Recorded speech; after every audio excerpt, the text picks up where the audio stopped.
Regimento interno, o documento que transforma o estatuto em prática.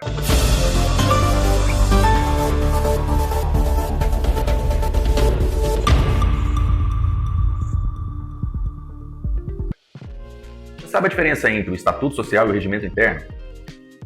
Se você trabalha com cooperativas, precisa saber.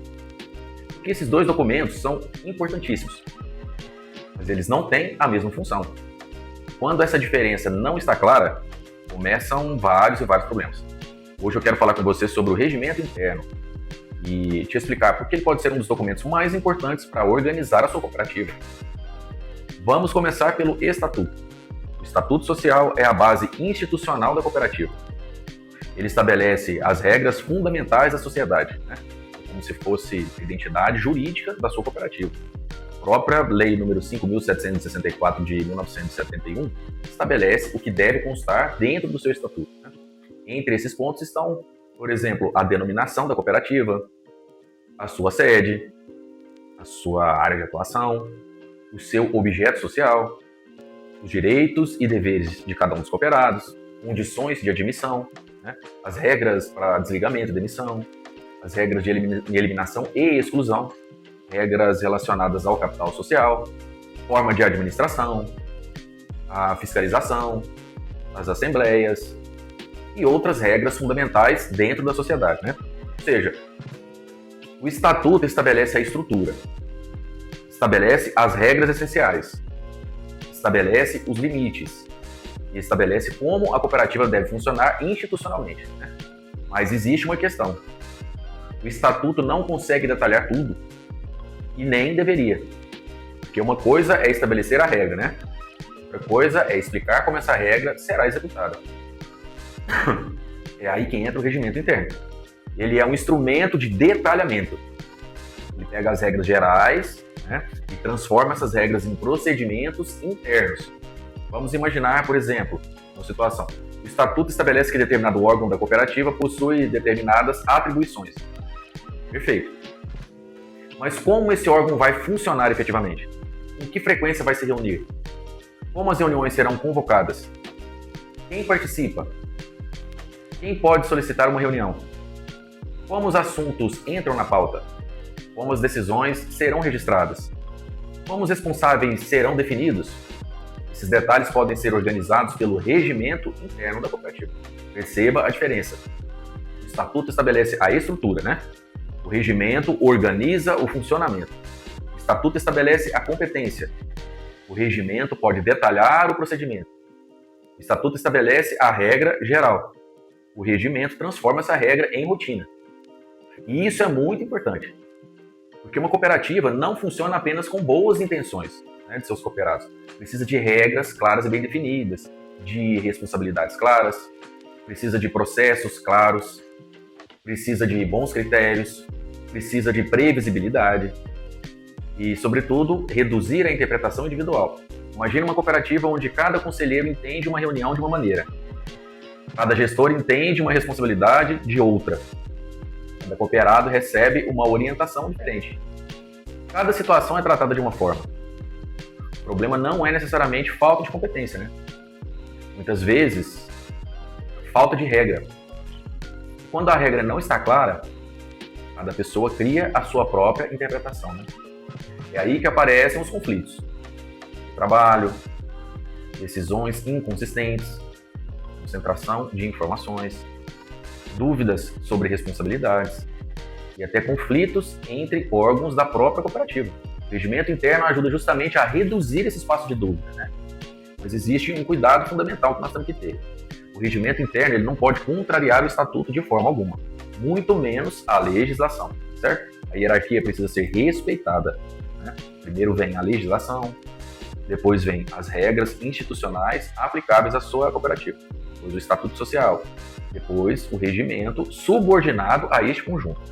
Por isso, não adianta criar o regimento interno bonito, cheio de capítulos, cheio de artigos, se ele não estiver alinhado ao estatuto.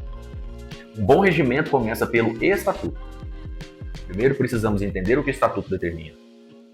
Depois identificamos aquilo que precisa ser detalhado. Então construímos as regras internas. Esse processo é muito importante, porque o regimento não deve criar uma segunda cooperativa. Ele deve organizar a cooperativa que já existe. E aqui existe outro ponto importante. O regimento interno não precisa tratar apenas de reuniões. Ele pode organizar diversos aspectos do funcionamento interno.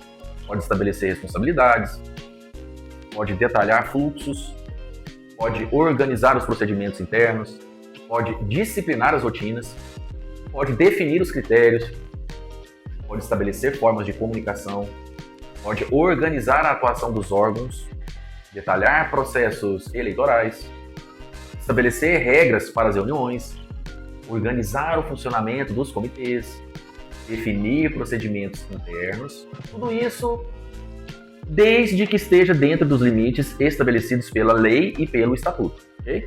O sistema OCB apresenta exemplos de regimentos internos associados a diferentes estruturas.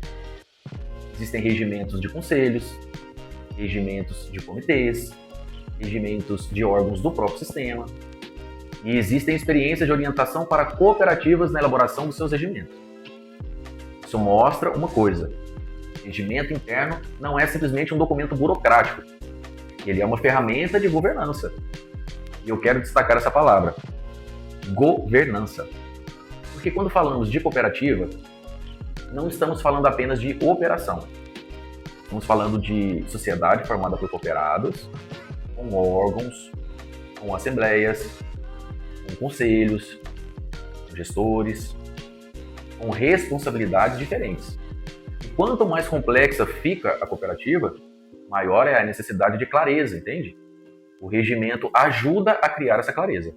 Mas existe uma pergunta ainda mais importante.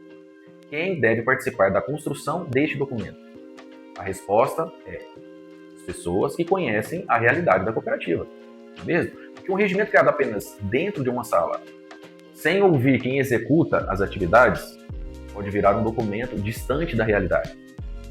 O ideal é analisar o estatuto, mapear os principais pontos de dúvidas, identificar os conflitos de interpretação, levantar os processos que precisam de padronização, conversar com os órgãos envolvidos e então construir as regras de forma clara. Depois disso, o documento precisa passar pelo processo de aprovação adequado. E isso também precisa ser observado com cuidado. Porque o regimento não deve ser criado de forma informal. A cooperativa precisa verificar o que o estatuto determina sobre sua aprovação e também verificar a competência de cada órgão. Outro ponto fundamental: regimento interno precisa ser atualizado. Não adianta criar um documento, colocar em uma pasta e nunca mais consultá-lo.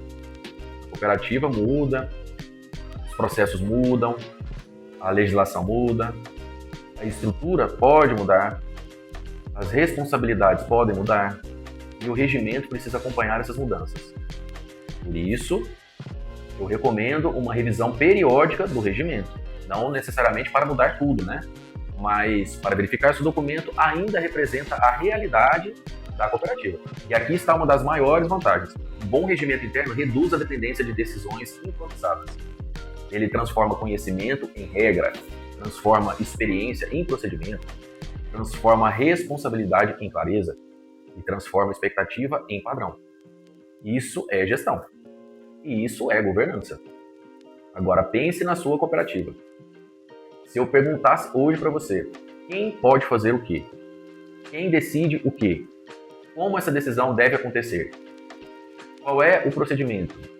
Quem é o responsável? Qual é o prazo? Qual é o fluxo? Nós teríamos todas essas respostas? Ou dependeríamos de perguntar para alguém, outra pessoa? Essa é uma ótima forma de avaliar a maturidade do regimento interno. Porque documento bom é documento que ajuda as pessoas na tomada de decisão e não um documento que fica simplesmente guardado lá. O estatuto é fundamental. Ele estabelece a identidade e as regras estruturantes da cooperativa, mas o regimento interno ajuda a colocar as regras em funcionamento. Por isso, se a sua cooperativa tem um estatuto atualizado, mas não possui um regimento interno adequado, talvez exista uma oportunidade importante de melhoria. E se já possui um regimento, vale fazer ainda outra pergunta. Ele ainda representa a realidade da cooperativa? Está alinhado ao estatuto? está alinhado à legislação, define responsabilidades, reduz conflitos, organiza os processos, é realmente utilizado? E regimento interno não deve existir apenas para cumprir uma formalidade. Não.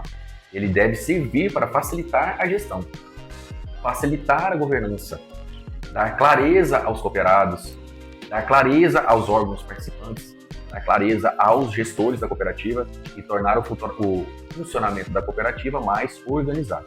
No fim de tudo, podemos resumir da seguinte forma: a lei estabelece os limites, o estatuto estabelece as regras fundamentais, o regimento detalha o funcionamento, entende?